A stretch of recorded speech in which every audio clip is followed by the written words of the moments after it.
Regardez ce qui se passe lorsque ce progressiste défie Steven Crowder sur l'islam et l'immigration. Jetez un œil. Je ne comprends pas pourquoi tu n'appliques pas le même standard à l'islam qu'aux chrétiens. Tu attribues la fusillade d'Orlando, celle du Colorado et les fusillades de masse aux chrétiens. J'ai tout noté. Waouh, eh bien, je blâme le fondamentalisme pour les maux et les torts causés par le fondamentalisme. Disons, et si tu saisis la nuance, n'est-ce pas? Tu sais, je veux dire, c'est assez simple, non? Tu connais cette voie d'encouragement. Islam fondamentaliste, mauvais, christianisme fondamentaliste. Mauvais, d'accord, je prends ce point, je suis d'accord. Pas tous. Je suis d'accord. D'accord. Alors prenons ça, c'est vraiment important, non? Attends, laisse-moi répondre. Laisse-moi répondre, c'est important, je suis d'accord. Donc, le plus fondamentaliste des chrétiens, c'est Jésus. D'accord, et toi? Je ne le suis pas, je ne dirai pas ça. Non, d'accord, alors, disons. Je soutiendrai cela. Je dirais par exemple que vous savez, Fred Phelps, très sévèrement, avec 12 membres de l'église baptiste de Westboro, ou alors, ce qu'ils disent, c'est PD. En Iran, on vous jette du haut d'un toit. Je ne pense pas que Jerry Falwell et beaucoup de chrétiens diraient « Attendez ». Attendez, d'accord, laissez-moi finir ce que je disais avant que vous n'interveniez. D'accord, le point de départ, la référence, c'est Jésus, n'est-ce pas? D'accord, Jésus. Jésus n'a jamais tué quelqu'un. Jésus n'a jamais battu sa femme. Jésus n'a jamais encouragé à battre sa femme. Jésus n'a jamais déclenché de guerre. Jésus n'a jamais décapité qui que ce soit. Jésus n'a jamais appelé à tuer des chrétiens ou des juifs. Jésus n'a même jamais établi une forme de loi. Mahomet a fait toutes ces choses. Alors, pouvons-nous être d'accord pour dire que Mahomet lui-même serait un fondamentaliste radical avec lequel nous aurions tous les deux un problème? Je ne sais même pas. Écoutez, moi, en tant que juive, je suis plutôt Ancien Testament. Et le Dieu décrit dans l'Ancien Testament faisait franchement peur. Il a fait des choses vraiment horribles. Vous savez, il a noyé toute l'humanité à un moment donné. Il a fait pleuvoir le feu sur Sodome, n'est-ce pas? Il a demandé que des gens soient tués pour ceci ou cela. Il a imposé des punitions vraiment sévères. Vous savez, ce n'est pas la peine pour la jalousie, par exemple. Et je veux dire, des peines vraiment dures et horribles. N'est-ce pas? Je vais te ramener à la question, mais oui. Je veux dire, pour moi, tu vois, je ne dis donc pas que Dieu est une force de droite, tu vois? Non, attends une seconde. Tu n'as pas du tout répondu à la question. Eh bien, deuxièmement, je suis dans tu as raison. J'esquive complètement ta question. Trouve quelqu'un qui est spécialiste du Coran. Non, mais pourquoi ça ne serait pas... Voilà le truc. Tu parles de... Non, c'est important. C'est important, Sally, car tu parles d'un type avec 12 membres consanguins, comme si c'était vraiment grave. Pendant ce temps, tu as le fondateur de la foi, Mahomet, qui a battu sa femme, qui a prôné la mort des chrétiens et des juifs, qui a décapité des gens, qui a commis des actes de terrorisme de masse. Tu t'inquiètes pour un type avec 12 personnes, dont la plupart sont des enfants consanguins avec des nageoires, et tu ne t'inquiètes pas pour celui que 1,6 milliard de musulmans suivent. Ça devrait t'inquiéter.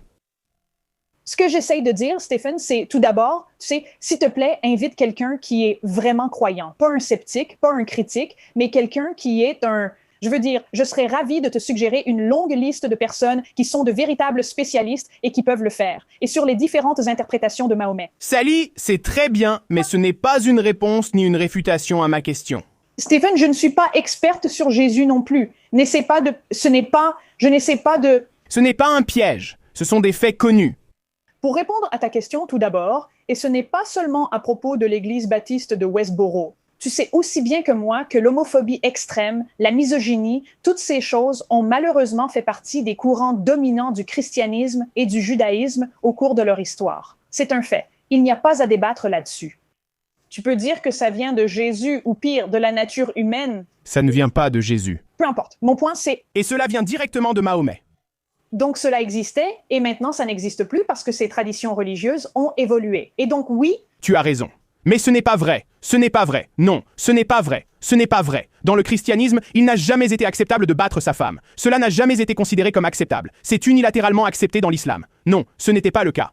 Tu as toujours été vu comme un paria, exclu de la société. Aux États-Unis, il n'a jamais été acceptable de battre sa femme. La misogynie n'a jamais été valorisée ou approuvée aux États-Unis. L'esclavage était approuvé dans la Bible et lorsque notre pays essayait d'avancer. L'esclavage n'a pas été approuvé dans la Bible. Les principales confessions chrétiennes citaient la Bible et disaient « Non, nous ne devrions pas ». L'esclavage n'a pas été approuvé dans la Bible. Il existe encore dans le monde islamique. Pourquoi n'en parle-t-on pas en 2016 ? Le point, c'est, n'est-ce pas formidable que le christianisme et le judaïsme aient, dans l'ensemble, progressé et évolué, même si ce n'est pas totalement. Au fait, j'adore cette conversation parce que nous défendons le progressisme et nous nous opposons à ces normes régressives et oppressives. C'est génial. Encourageons aussi l'islam à aller dans ce sens. Mais nous n'y arriverons pas si nous continuons à affirmer à tort que la majorité des musulmans ne le souhaitent pas non plus. Tu as tort, mais je vais dire ceci, nous débattons, je vais te rejoindre là-dessus. Nous défendons des droits progressistes, nous défendons, enfin je ne dirais pas des droits progressistes, nous défendons l'égalité des droits, nous défendons la liberté, n'est-ce pas? Et il n'y a rien de plus sûr pour garantir cela que la Constitution. Et voir cela usurpé par des gens dans des tribunaux de la charia, comme on l'a vu en Europe, comme on l'a vu dans le monde islamique, je pense que ce serait une catastrophe aussi bien pour toi que pour moi. Je suis d'accord, ce serait une catastrophe. Heureusement, ce n'est pas le cas. Ça se passe. Les gouvernements continuent, ça se passe. En contrôlant les institutions. Regarde. Au Royaume-Uni, 75% des mariages ne sont pas reconnus et 20% des femmes déclarent subir des violences dans les mariages islamiques. Aux États-Unis, la moitié des violences conjugales sont traitées dans une mosquée ou un tribunal de la charia, car les victimes ne peuvent pas saisir la justice. C'est un vrai problème actuellement. Je suis contre ça. Enfin, je veux dire, je sais que je ne le suis pas. Pourquoi ne vous battez-vous pas pour ces femmes? Je le fais. Tu n'es pas Stephen, moi je le suis. Non, tu ne l'es pas. Dire que la loi islamique peut être progressiste embrouille les choses. Ce n'est pas vrai. Mon Dieu, je n'ai pas dit ça. J'ai parlé de la charia, du concept de charia. Donc, quand on pose la question dans les sondages, ou comme l'a dit Newt Gingrich, quand on devrait demander aux gens à la frontière, croyez-vous en la charia? Si ces personnes répondent oui, on leur refuse l'entrée. Cela montre une incompréhension fondamentaliste de ce qu'est la charia. Il ne s'agit pas de la charia. La plupart des musulmans n'ont pas dit cela. Il parlait de la loi de la charia. Et les Américains l'utilisent maintenant, disant simplement charia. Même si tu n'aimes pas, la loi de la charia varie selon les pays. Mais regarde, je me bats contre ça. Il n'existe pas une seule branche de la charia. Et je me bats contre ça en soutenant. Je me bats contre ça en soutenant la majorité des personnes pacifiques qui aiment la liberté. Ce n'est pas une majorité. Ce n'est pas une majorité. Écoute, je ne sais pas quoi te dire, mec. Tes amis ne sont pas les statistiques. C'est le problème. Non, t'as raison. Ben Shapiro, d'où sortent ces chiffres, qui a vu les données Pew Research et a dit la majorité. J'ai publié une vidéo sur l'islam modéré avant Ben Shapiro. Tu sais quoi? Des fact-checkers ont vérifié ma vidéo. Elle est fausse et repose sur une mauvaise compréhension.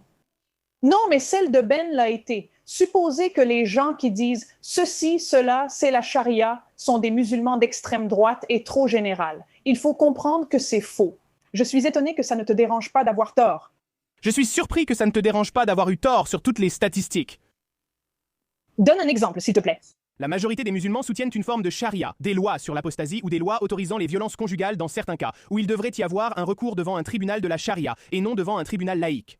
Par exemple, aux Émirats arabes unis actuellement, la conversion est passible de mort.